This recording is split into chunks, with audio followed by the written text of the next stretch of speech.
Welcome back to the California Conversation. I'm Tess Abraham. We've seen education at front and center of the news cycle ever since President Trump took office back in January. There's been a lot of conversation about what's happening with the Department of Education, talks about abolishing it entirely, about giving power back to the states, and about expanding school choice for families and parents across the country. But here's the thing, saying things like we'll give power back to the states, like President Trump often does, only works if states have good and strong policies around school choice already in place. Which brings me to the latest on what's happening in California around education. There is a new bill that was introduced in the Assembly that would severely impact the ability of charter schools to operate across California. And we are going to break down all of the details today because it is very important that you are informed about what is happening. But before we get started, make sure to like this video, subscribe to this channel if you haven't already, and ring that notification bell so that you stay up to date on all things California politics. Before we dive into this bill, let's break down a little bit about the education landscape in our state. According to the California Department of Education, for the 2023 to 2024 school year, public schools made up 80% of student enrollment, private schools were about 9%, and charter schools represented 11% of student enrollment across the state. So just what are the key differences between public, private, and charter schools? Public schools are taxpayer funded and they are often free for students to be able to attend, which is part of why the larger majority of the student enrollment population tends to go to them. But because they are taxpayer funded, they have to abide by statewide mandates on curriculum and on standardized testing. Additionally, class sizes tend to be larger because there are just more students who are enrolled in these schools. Private schools are pretty much the complete opposite. They're usually funded through tuition or through donations, and that usually makes them pretty expensive for students to be able to attend. They also boast smaller class sizes, individualized instruction, and they can choose their curriculum, and it often can be based in religion or other bents that are not mandated by the government. Charter schools meet in the middle between these two options. They are publicly funded, which makes them very affordable for students to be able to attend. However, they're similar to private schools in the sense that they can specialize or have a niche in what they want to focus on in their curriculum or in what they're trying to teach to their students. They often have smaller class sizes, again, similar to private schools, but then similar to public schools, they have governmental oversight and they have to meet certain benchmarks and performance standards in order to continue obtaining that statewide funding. Overall, charter schools often provide a more flexible learning model to parents who want to be more involved in their students' education. Maybe they don't want to send them to the typical 8 to 3 public school down the street, so they have a little bit more involvement, but they still get the benefits of the cheaper cost because it's funded by the state. Yeah, that sounds good. Fun fact, I actually went to a charter school for my last year of high school and I absolutely loved it. Up until then, I would be on campus from around 8 to 5 of my original high school. And so when I moved to a charter, I got to work from home a lot more. I would only go to the campus of the charter school for certain classes. So I'd be there like 3 times a week and only for an hour or 2 at a time to take those classes to be able to engage with my peers. And then I got to do a lot of private independent study at home where I really thrived. And because of that, I actually got to graduate high school in 3 years because I could cram a lot more courses into my last year of high school than I would be able to do in the traditional public high school model. I also have a friend who works for a charter school, and her charter school is largely homeschool based, and a lot of the families have shifted since COVID out of the public school system into these charter schools because they like the flexibility, and often the non-classroom based charters are set up better than public schools to deal with the hybrid or remote learning environment. This is key to understand about charter schools because this is why they are so important for us to advocate for in California, especially if you are conservative. Private school costs on average $16,000 per year for K through 12 education in California, which is absolutely insane. It is no surprise why families want the option of charter schools, because at the end of the day, if you're uncomfortable putting your child in the local public school, what are you supposed to do? What are your options if it's either put them in public school and have them taught things that you do not agree with and teachers do not tell you information that you need to know about your child, or spend $16,000 per year to put them in the 2nd grade? That's not really choice. So charter schools bridge the gap, and it is very important for us to defend them. You're right. I know you're right. So that's where Assembly Bill 84 comes in. Assembly Bill 84 was introduced as a fraud combating measure. So the idea is that many non-classroom based charters, like the one that my friend teaches in, are more susceptible to fraud, and they actually cite cases of fraud that's been uncovered in some of these charter schools. And so the purpose of the bill is supposed to be increasing transparency and making sure that there's more accountability. The interesting thing is that this bill does a lot of things, but many of them are not really related to fighting fraud. The first part of the bill is probably the best part of the bill, and that is because it requires more comprehensive audits. And so it requires, again, that accountability, that transparency of where funds are going and how funds are being used. But that's pretty much where the fraud combating measures stop. I'm not surprised. Because the bill goes on to stipulate a lot more things, but really the audits are the only part that speak to the bill's original purpose. So next, the bill requires that any contractors that are hired or in an agreement with the charter school have to be approved by the public school in the district that oversees the charter schools. So just to clarify, local public schools in each district oversee the approval of new charter schools in their same area, and they also are the governing boards of how those charter schools are run, which proposes a pretty big conflict of interest, if you ask me, but that's not the point. The point is that this bill stipulates that those governing boards of the public schools in the districts now have to approve all agreements if charter schools want to contract with outside vendors. This is really common for charter schools to do. They'll contract with various vendors for curriculum needs, maybe to rent space for standardized testing, things like that. So this adds a layer of bureaucracy. Here's the interesting part, though, is that the bill doesn't just stop at saying now the public schools have to sign off and approve these contracts. It actually outright bans or prohibits charter schools from being able to contract with religious organizations. Now, I know what you're thinking. You're thinking, well, public charter schools are funded by taxpayer dollars, so there's a separation of church and state. So shouldn't it therefore make sense that you shouldn't be able to contract with a religious organization?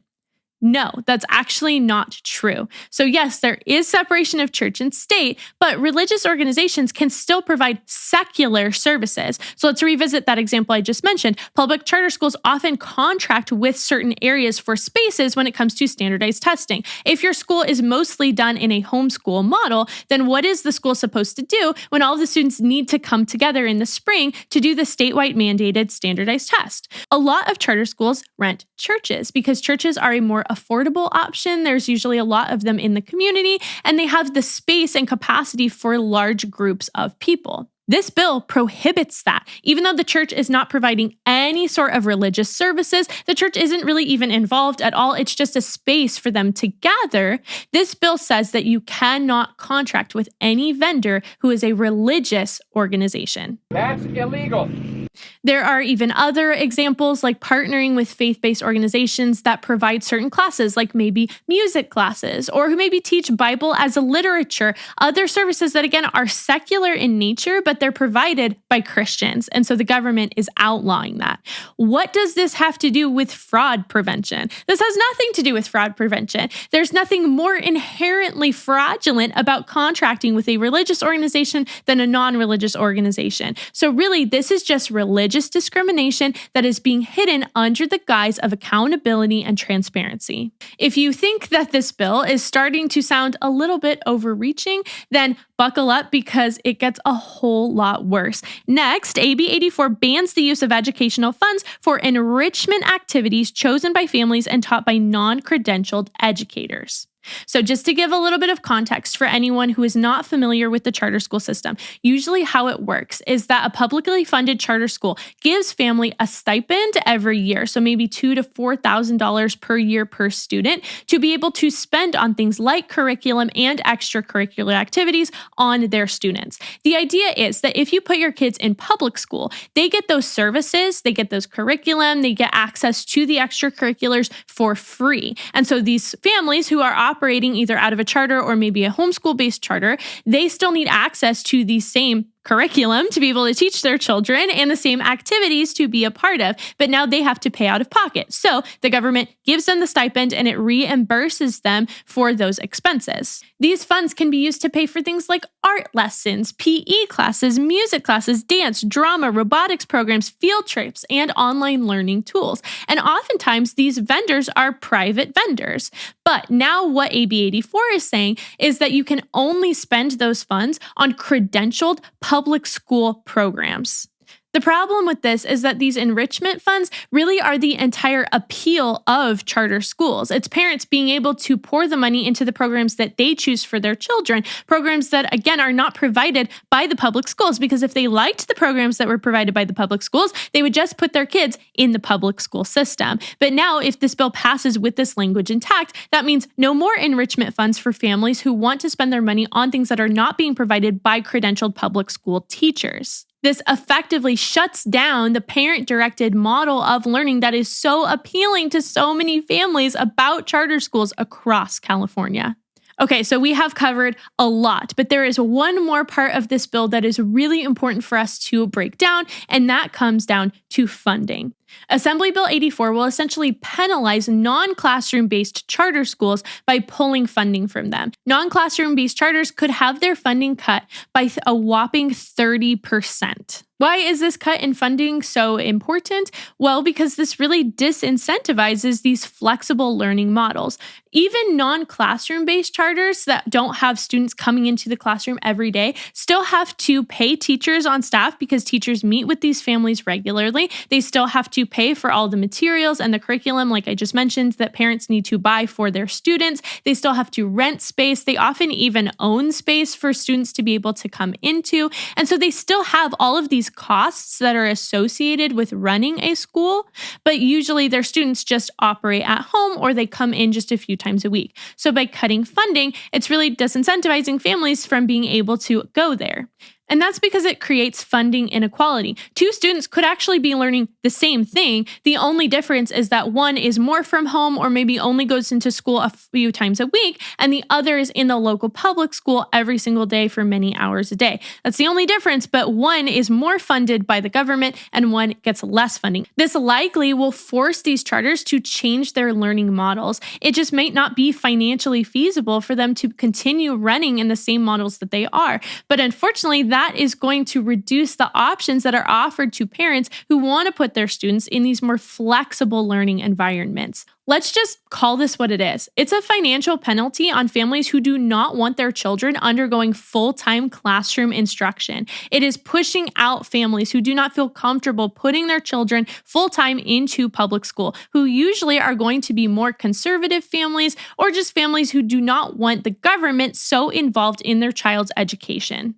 This is sad because these families rely on these charter schools, especially on non-classroom-based charter schools, to provide the flexibility, to provide the funding, and even to provide the community of a charter school, the guidance of teachers to be able to support and school their children. Now, they're just being forced out of them. The California government clearly does not care about protecting your values in the classroom. But Every Life Diaper Company is different. They are fueled by a mission that we can all get behind, which is to provide premium products for every baby, because they believe that every life should be cherished, valued, loved, and taken care of. In fact, Every Life Diaper Company is the first pro-life diaper company, which is kind of crazy because you would think that in a market where you want to be selling diapers, that you would value the lives of babies.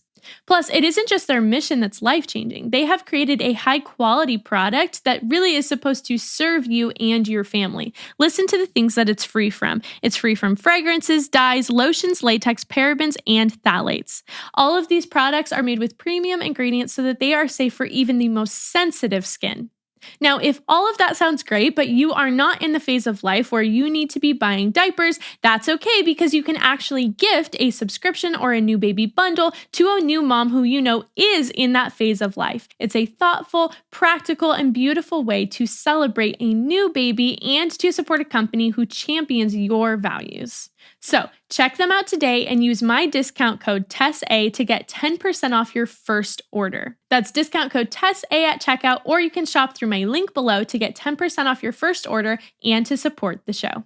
I want to address one of the key arguments that's made by the advocates of Assembly Bill 84, and that is, well, if you pull your kids out of public school, then you get what you get and you don't deserve the same level of funding. But pro-public school advocates who are making that argument are being inconsistent, and this is really key for us to grasp and be able to respond to. These are the same people who argue that it is vitally important for our state to be funding education, and they do that on the premise that every student, every child deserves a quality education, and that it's the state's responsibility to make sure that they are getting the same access to that education, no matter where they live, who they are, or what they have access to in their communities. But when it comes to these charter schools, their position immediately flips. All of a sudden, they don't care about funding the charter schools because you as the parent have decided to take a more active role in your child's education. Maybe they aren't in the classroom every single day. Maybe they only go 3 times a week. And so all of a sudden, you don't deserve that funding anymore. You should be happy with less. But if the argument is that the state should be funding education for all children so that all children have equal access and opportunities to quality education, then why wouldn't they support the funding of charter schools that are public charter schools? Again, it's all through the public system. These are not private schools. Private schools forego the funding because they say that they want to teach curriculum that's in line with maybe a religious bent or just certain values. But public charters are not doing that. Public charters are abiding by the same rules that public schools are abiding by.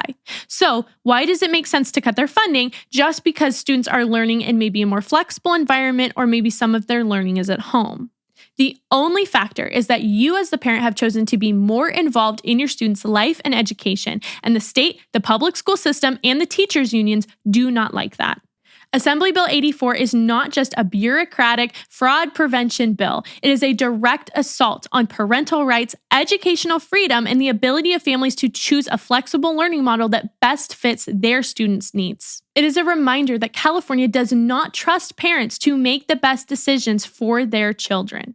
We must oppose this overreach, not just to defend charter schools, but to defend parents' rights to be able to make the best decisions for their children that align with their values, their convictions, and their beliefs. If you want a full breakdown of Assembly Bill 84 as well as action items to oppose this bill, then you should check out episode 36 of my full-length podcast linked below. Thank you so much for joining me here today. I hope it was helpful for you as you navigate life in our state and that you even learned something new. You can follow me on social media at It's Tess Abraham, and I'll see you back here next time for another episode of the California Conversation.